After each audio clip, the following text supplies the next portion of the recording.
President Biden visited the southern border just this past Thursday, at the same time that Donald Trump also made an appearance at the southern border at a different Texas border town. Biden visited Brownsville, Texas, where he met with Border Patrol agents, law enforcement officials, and local leaders. He called on Congress to pass the bipartisan border security deal negotiated in the Senate that Republicans rejected last month after Trump opposed it. Arguing that the bill would win the majority of Democrats and Republicans in both houses, the president called on Republicans and Democrats, including Donald Trump, to just get together and get it done. And remember who we work for God's sake.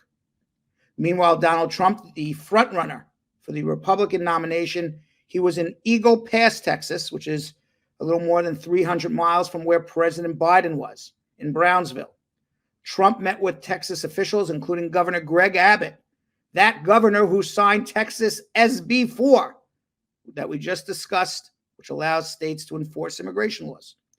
Trump claimed that the United States is being overrun, quote, by the Biden migrant crime. Trump also brought up the murder last week of University of Georgia nursing student Laken Riley in his remarks. Officials say the suspect in her killing, 26-year-old Jose Antonio Ibarra, entered the United States illegally from Venezuela. Trump referred to Ibarra as the monster illegal alien migrant released into the country by President Biden. The border has become, obviously, a very political hotbed in recent months. Amid recent levels of migrant arrivals, House Republicans voted to impeach President Biden's chief border official, Department of Homeland Security Secretary Alejandro Mayorkas. There will be a trial in the Senate to see if he will be relieved of duty, and it is unlikely that he will be relieved of duty since the Democrats control the Senate. In addition, the GOP has repeatedly called on Biden to take executive action on immigration. Now, Democrats have attempted to go on the offense on the immigration issue after Republicans rejected the long-sought border deal that would have marked the first comprehensive border security policy reform in Congress in decades.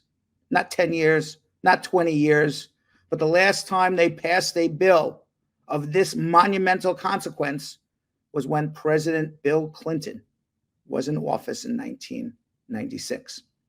Biden's campaign has called out Trump for blocking border security.